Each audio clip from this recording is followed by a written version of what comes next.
One of the things I wanted to circle back to was specifically with you guys at the Inspirant Group, how you've got that full remote work from home, you've got that unconsultant, like you guys were disruptors in your own space. And I think, again, that ties into that people piece that you guys help your clients with.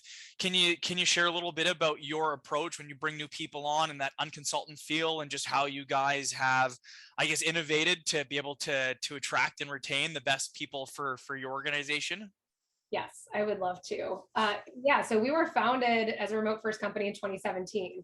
So when the pandemic hit, it wasn't too shocking to us, at least from this perspective. We were used to meeting via Teams or Zoom, or we were Google Shop to start. So Google Meet was how we were originally meeting.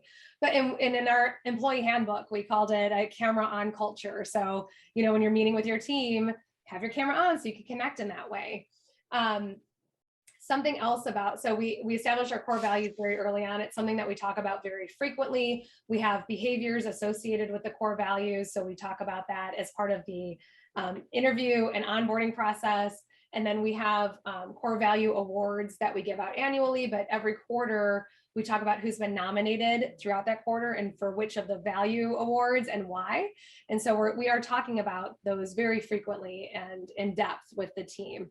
Something that was important to me. So when I was a solopreneur, single shingle, I was in the States, we call it a 1099 contract-based worker. And I was always, I called it, I was like Frankensteined onto a project. So they'd bring in, the project manager, and I was the instructional designer, and they'd have a graphic designer and an e-learning developer and a whatever. And we're all kind of pieced together as this contract-based team. And then we're kind of thrown at this project, and someone would feed us information and be like, okay, you go do this, bye, you go do this, bye. And never felt a sense of community either with the team that I was on, nor with the client that I was serving. So that just always felt very disjointed for me. So when we first started the company, I told Amir and Chris, my partners, like it was so important, regardless if somebody was a contract-based worker or a full-time worker, that they were considered an unconsultant. And they were part of the culture as much as they wanted to be. So, we can't force our contractors to do certain things, but we want to offer it to them. And so that's what we do. And we've done that since day one. So what that looks like is, for onboarding, they have a customized, personalized, camera on onboarding experience where our head of people and culture, our operations specialist, and oftentimes I jump on just to welcome to the company, give them a background of the company, give them their, some logistical things about it, but just, let them know what the unconsultant culture looks like, talk about our core values, and then talk about the fun things that we do. So every month we have a monthly celebration at the start of the month for birthdays and anniversaries or new babies or new homes or whatever people want to celebrate, new pets, or whatever, like grandma turned 80, those types of things. And then 2 weeks later, we have a lunch and learn. Everyone's invited to that. And so we have a wide variety of topics that we facilitate, or we bring in outside speakers for. We ask our team if they have any knowledge that they would like to share.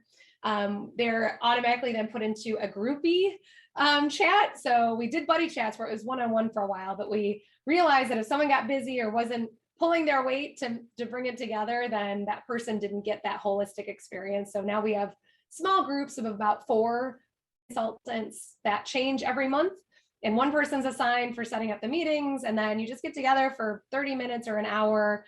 You can talk about work, you can talk about stuff outside of work, it really doesn't matter, but that's just a way for them to get in and get to know people that way, and it just changes every month.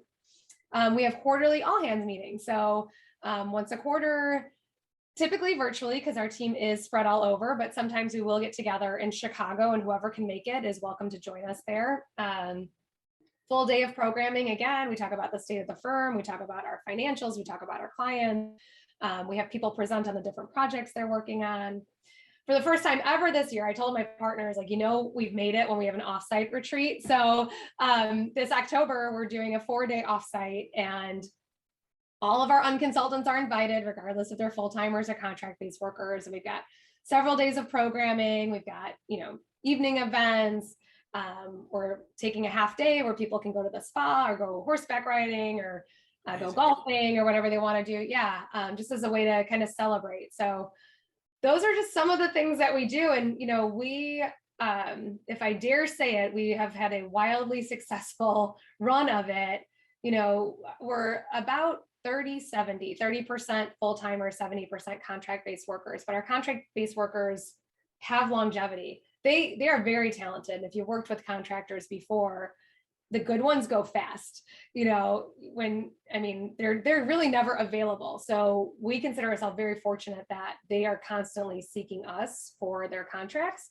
We have folks that have been with us for 5 years and continue to want to work with us, which is amazing. We also just got certified as a great place to work in the US, and our scores were 100% satisfaction with all of the questions that were asked. Awesome. And I think Congrats. that the US average was like 57%. So I sit back and I look at that and I'm like, I think our experiment's working. Right.